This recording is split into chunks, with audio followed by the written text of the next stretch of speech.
첫 번째 연사를 불러드릴까요? 우리 항상 특별한 시선으로 날카로운 비평을 해주는 보수 가무성을 모시겠습니다. 보수 가무성! 안녕하십니까, 보수 감성입니다. 보수 가무성 화이팅! 자, 오늘도 여기 버스를 기다리고 계시는 일반 국민들께 이야기하겠습니다. 그렇지! 모 정당에서 모 후보를 위해서 재밌는 선거법을 개정해서 발의했습니다. 그 선거법의 일부 취지는 허위사실 공표에 의한 부분을 수정한다는 내용입니다.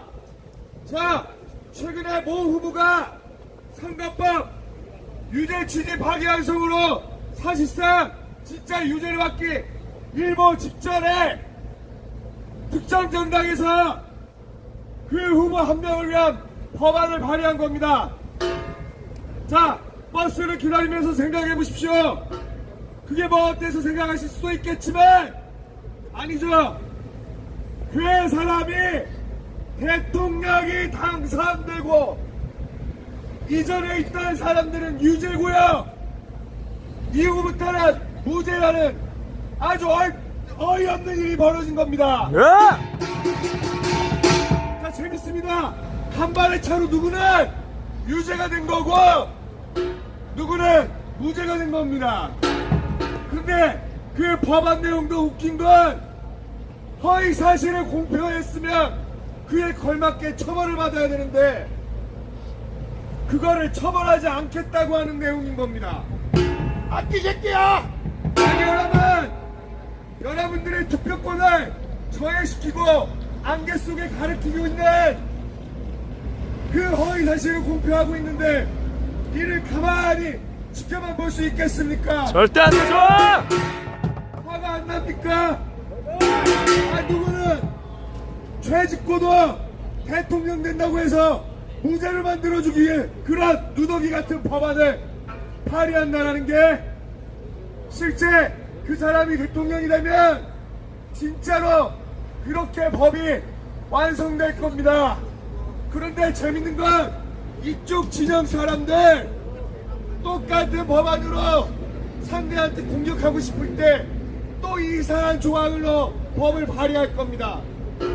이게 뭔 개같은 상황입니까? 이거는 철저히 법이 중앙에 있는 게 아니라 특정 진영에서 특정 진영만을 위해 특정 힘을 위해 움직이고 있다는 거 아니겠습니까? 거기 버스에서 그냥 맥없이 우리 말을 흘려들을 게 아니라 이따위 국가에 우리 자손들과 자식들을 물려줄 게 아닙니다. 제발 우리 자식들과 자손들을 위해서 그런 정과 사법의 후보자 그리고 유죄 취재 파기환송이 된 후보자가 제대로 벌 받을 수 있게 해야 되는 거 아니겠습니까? 내가 우리 진영을 위해서 이러는 게 아니라 우리 국가를 위해서 우리 국가 안에서 죄 지은 사람은 처벌받을 수 있게 죄가 없는 사람은 처벌받지 않게 떳떳하게 살 수 있게 하는 나라가 되어야 되지 않겠습니까? 버스에서 그냥 우리를 웃으며 구경할 게 아니라 제발 나라에 관심 좀 가지시기 바랍니다. 관심! 저희가 계엄이 정당했다고 이야기하는 이유도 바로 여기 있는 겁니다. 이런 누더기 같은 법안을 특정인을 위해서 특정 진영을 위해서 매번 발의하고 있으니 그런데 일도 못하게 매번 임명하는 자들마다 탄핵을 시키고 있으니 나라가 제대로 돌아갈 수가 있었겠습니까? 젊은 청년분들 우리 아버지를 생각해 보시기 바랍니다. 그렇죠, 아버지. 우리 아버지가 월급도 못 받고 부하직원은 죄다 자르면서 일을 더럽게 많이 주면 여러분들 같으면 그 회사 좋은 회사라고 이야기할 수 있겠습니까? 아니죠! 더 웃긴 뭐 그 회사가 우리 아버지를 해고시켰다고 하면 여러분들 기쁘면서 웃을 수 있겠습니까? 절대 안 줘! 제발 부탁입니다. 정치를 외면하는 순간 여러분들보다 못한 파렴치범들에게 지배당하는 겁니다. 맞습니다! 그러니 제발 우리 국가를 위해서라도 적과 사범이 그리고 유죄 취지 파기환송이 된 예비 범죄자를 꼭 심판해 주시기 바랍니다. 그리고 저희 정당 쪽에 저희 진영 쪽에 어느 특정 정당은 윤석열 대통령을 출당 조치시키려고 준비하고 있습니다. 자, 제가 한번 선창하겠습니다. 윤 어게인! 윤 어게인! 윤 어게인! 윤 어게인! 윤 어게인! 이건 우리만 외칠 수 있습니다. 특정 후보자를 자기 정당에서 윤석열 대통령을 출당시키고 탈당시키려고 하는 것에 비록 아니라고 말을 했지만 골 때리게도 당 안의 여론은 녹록치 않아 보입니다. 그리고 모든 레거시 미디어가 나서서 윤석열 대통령 탈당에 힘을 쏟고 있습니다. 그런데 그 후보자를 여러 번 지지할 수 있겠습니까? 간단합니다. 우리의 메시지를 대변하는 후보자를 투표하면 되는 겁니다. 그 후보자가 안 될까봐, 특정 후보자가 당선될까봐, 우리의 표가 사표될까봐 그냥 메시지가 아니라 진영 쪽에 표를 하게 되면 이런 폐륜 짓거리가 계속 일어나는 겁니다. 맞습니다! 시간 되고 때 되면 알아서 뽑아주니까 이번엔 또 출당 조치를 시키려고 하고 있는데, 여러분 8년 전에 박근혜 대통령이 그렇게 출당 조치 당했습니다. 참 기가 막히게도 이렇게 찍어서 이렇게 데칼코마니 같이 똑같은 상황이 벌어진 겁니다. 저는 이런 폐륜 정당한테 투표할 생각 없습니다. 왜냐? 저의 메시지는 윤 어게인을 외치고 있기 때문입니다.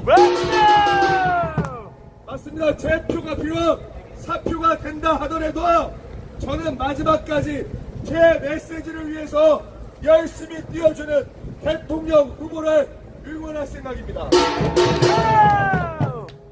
자기 당에서 배출해낸 대통령을 이제는 탄핵시키고 또 출당까지 시킨다고 하는 정당의 후보자는 폐륜 정당이나 그냥 폐륜 펍입니다.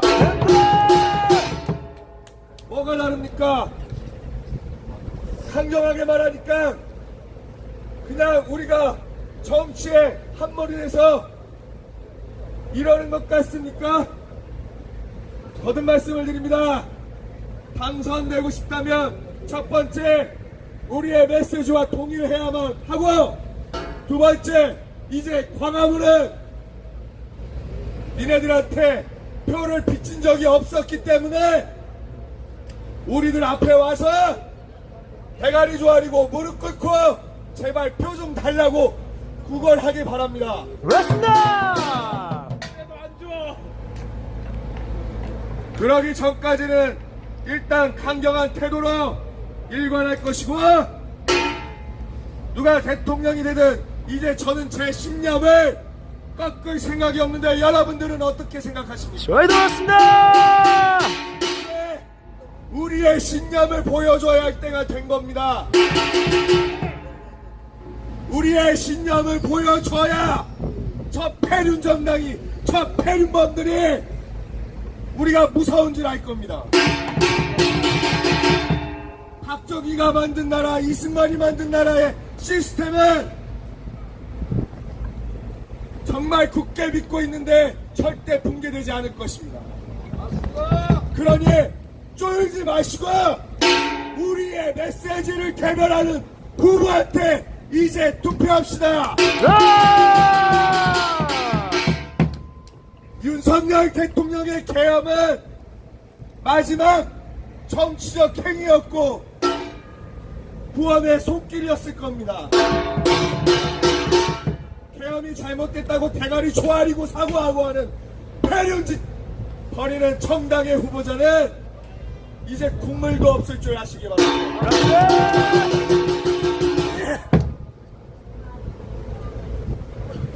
여섯 번째, 연사에 쓰게 된 것 같습니다. 예, 네, 여섯 번째. 멋있다. 자, 제가 몇 번째 연사를 쓰게 된 것 같다고요? 여섯 번째, 안 들립니다. 다시 한번. 여섯 번째, 자, 여섯 번째 기억해 주시기 바랍니다. 여섯, 감사합니다. 감사합니다. 보수당 저에게 박수!